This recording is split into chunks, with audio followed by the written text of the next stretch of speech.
आज जवानी पर इतराने वाले कल पछताएगा, चढ़ता सूरज धीरे धीरे ढलता है, ढल जाएगा। सवाल है कि क्या मोदी सत्ता का सूरज अब ढलने लगा है? क्या नरेंद्र मोदी के दिन अब लद चुके हैं? और इसका एहसास उन्हें भी हो गया है, क्योंकि हुजूर पिछले 11 सालों में सबसे कमजोर स्थिति में नजर आ रहे हैं। सरकार को लेकर भले ये बात पूरी तरह से सच न हो कि गिरेगी कि टिकेगी, मगर हुजूर के व्यक्तित्व और उनके कद तथा जनता के बीच स्वीकारोक्ति को लेकर गंभीर कमी नजर आ रही है। कहां तो 56 इंच की छाती का दम्भ भरा करते थे, मगर अब लग रहा है कि 56 इंच सिकुड़ के आधा भी नहीं रह गया है। दूसरा गुब्बारा था कि विदेशों में भौकाल टाइट हो गया है, मगर वो भौकाल खाली गले पड़ने, हाथ मिलने, मुस्कुराने और फोटो खिंचाने तक रह गया है। हुजूर की हालत इतनी खराब हो गई है कि दिन रात इनकी पार्टी और इनकी विचारधारा के लोग जिन मुसलमानों को गरियाते हैं, उन्हीं मुसलमान सांसदों के भरोसे दुनिया में अपनी विश्वसनीयता को बनाना चाहते हैं।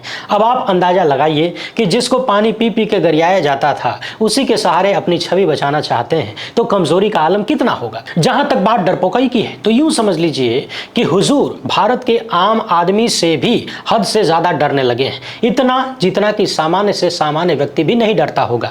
और यदि न डरते, कंपकपी न छाती, तो बहुत सारे काम कर रहे होते, वो सारे काम कर रहे होते जो आज राहुल गांधी कर रहे हैं। और यहीं से सवाल पैदा होता है कि क्या राहुल गांधी की तेजी से बढ़ती लोकप्रियता, स्वीकारोक्ति और उनके सवालों से हुजूर इतना डर गए कि गांधी का सामना करने में भी पसीना छूट जाता है, हर मुमकिन प्रयास करते हैं कि राहुल गांधी के सामने जाने से बच जाएं? क्या ऐसा कुछ चल रहा है? आइए इस वीडियो में विस्तार से देखते हैं, क्योंकि सत्ता के नशे में चूर लोग भूल जाते हैं कि आप चाहे जितना प्रयास कर लीजिए, चाहे तमाम संवैधानिक संस्थाओं को अपने कब्जे में कर लीजिए, हर जगह अपने चिंटू पिंटुओं को बिठा लीजिए, मगर प्रकृति के आगे आपकी कोई औकात नहीं है। उम्र का ढलना है, ढलेगी ही, आज नहीं तो कल।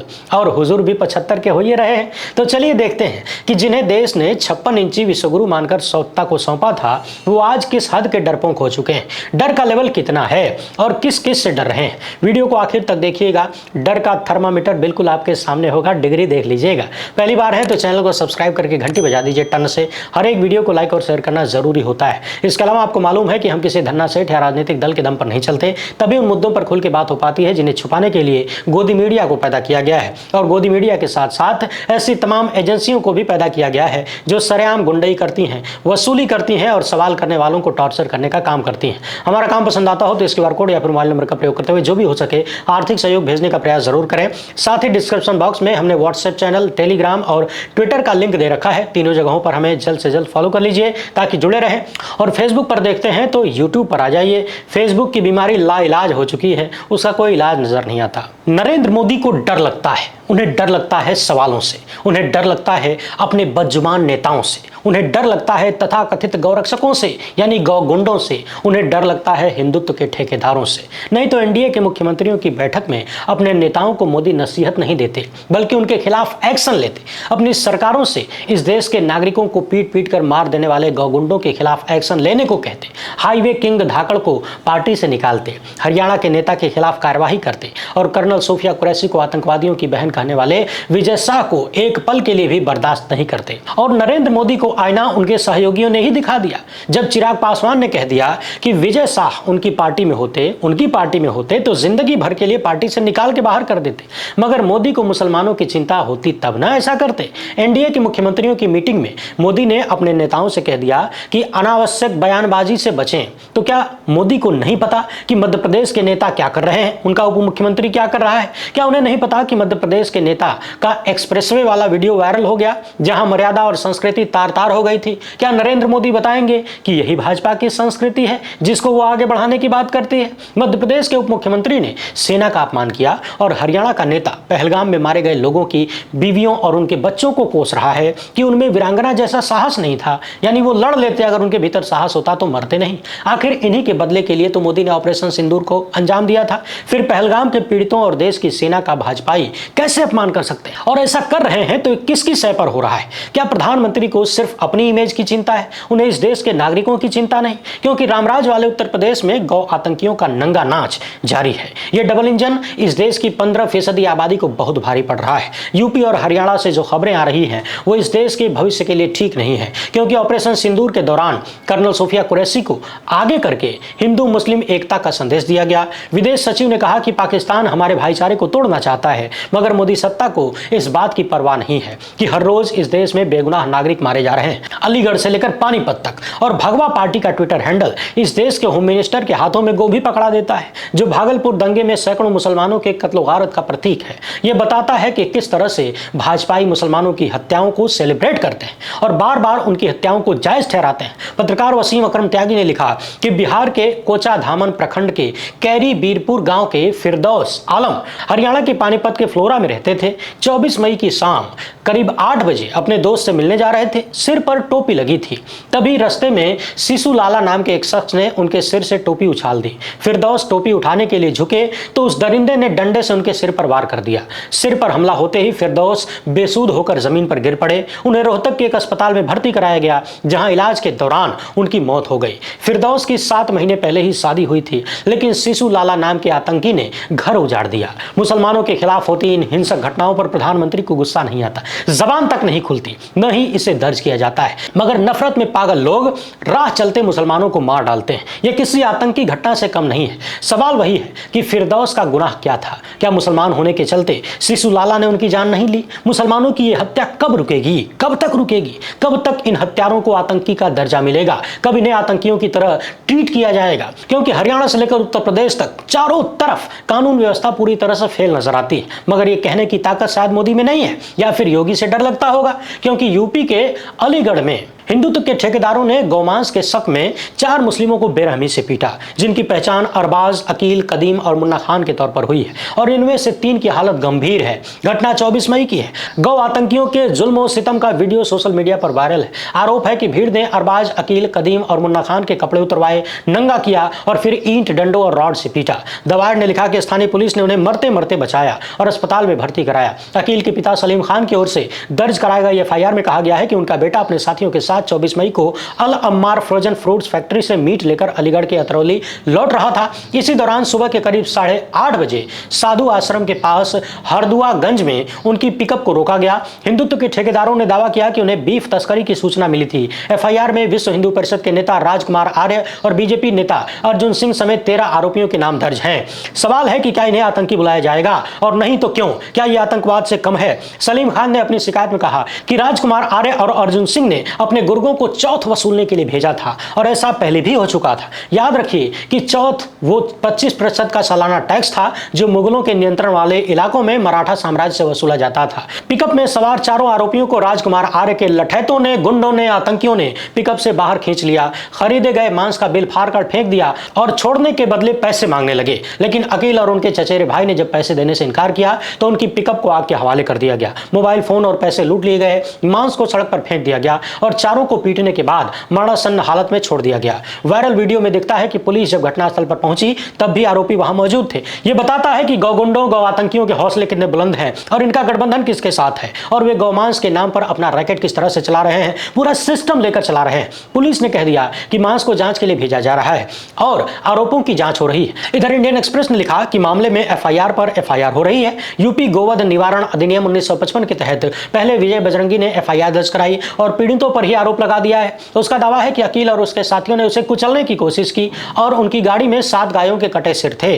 बजरंगी ने हिंदुत्ववादी संगठनों से अपना कनेक्शन होने से इनकार किया। अब सवाल यह है कि अगर इतने सारे गायों के कटे हुए सिर थे तो कहां गायब हो गए? फिर पुलिस को जरूरत क्यों पड़ी कि वो मांस का टेस्ट कराए? और फिर तुम रास्ते में कहां खड़े थे कि कोई तुम्हें कुचलने जा रहा था? बहरहाल इस एफआईआर के 5 घंटे बाद पीड़ितों में से एक के पिता और दूसरे के चाचा सलीम खान ने एफआईआर दर्ज कराई। अब सवाल यह है कि अकील और उसके साथी क्या बीफ लेकर जा रहे थे? अगर नहीं तो उनके साथ मारपीट क्यों? अगर पुलिस को पता नहीं है, अभी उस मांस की टेस्टिंग बाकी है, तो इन गुंडों को कैसे पता चल गया कि उसमें क्या है? और कुछ भी है तो इन गुंडों को यह अधिकार कौन देता है कि वो किसी की गाड़ी जला दें, किसी पर जानलेवा हमला कर दें, किसी की जिंदगी उजाड़ दें? आर्ट न्यूज के मोहम्मद जुबैर ने लिखा कि अल अम्मार फ्रोजन फ्रूट्स एक्सपोर्ट्स का food safety and standards authority of India के पास रजिस्ट्रेशन है। कंपनी भैंस के मांस के निर्यात के लिए रजिस्टर्ड है। जुबैर ने अल अम्मार फैक्ट्री के गेट पास की एक फोटो भी सोशल मीडिया पर शेयर की, जिस पर भैंस की हड्डी रहित मांस लिखा था। मगर गौगुंडों को, गौ आतंकियों को इसकी परवाह कहां है। उन्हें तो अपना रैकेट चलाना है, वसूली करनी है, भले ही इसके लिए मुसलमानों को जान से मारना पड़ जाए, देश में आग लगाना पड़ जाए। और इन घटनाओं पर मोदी की आवाज नहीं निकलती, जबान तक नहीं खुलती।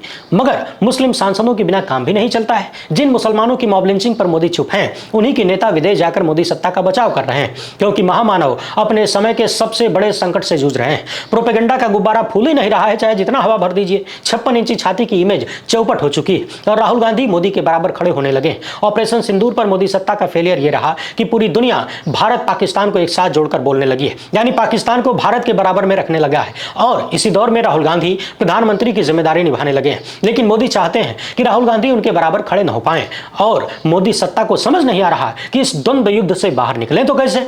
सवाल यह है कि क्या नरेंद्र मोदी राहुल गांधी का सामना करने से डरते हैं, क्योंकि हरियाणा, महाराष्ट्र और दिल्ली जीतने के बावजूद नरेंद्र मोदी का प्रोपेगेंडा 2014 और 2019 जैसा नहीं हो पाया है। और ऑपरेशन सिंदूर से पहले भी और सिंदूर के बाद भी राहुल गांधी का सामना करने की हिम्मत मोदी जुटा नहीं पाए हैं। पहलगाम हमले के बाद मोदी सत्ता ने 2 बार ऑल पार्टी मीटिंग बुलाई, तब भी मोदी उस मीटिंग में नहीं पहुंचे, शायद सामना करने से डर लग रहा हो। और अब पूरा विपक्ष मोदी सत्ता से ऑल पार्टी मीटिंग बुलाने और संसद का स्पेशल सत्र बुलाने की मांग कर रहा है। मगर मोदी संसद का स्पेशल सत्र बुलाने पर चुप है। वो भूल गए हैं कि करगिल युद्ध समाप्त होने के तुरंत बाद अटल बिहारी वाजपेयी ने कारगिल समीक्षा कमेटी बना दी थी और इस कमेटी की रिपोर्ट पर संसद में बहस हुई थी। 1962 के युद्ध में अटल बिहारी वाजपेयी ने पंडित जवाहरलाल नेहरू से संसद का विशेष सत्र बुलाने की मांग की और नेहरू तैयार हो गए। बीच युद्ध में विपक्ष ने नेहरू को जमकर सुनाया, खूब लताड़ा, मगर 56 इंची छाती का दावा ठोंकने वाले मोदी विपक्ष की मांग का सामना करने को तैयार नहीं है, हिम्मत नहीं जुटा पा रहे हैं। और यह पहली बार नहीं है जब नरेंद्र मोदी ने किसी संवैधानिक संस्था को ताक पर रख दिया हो।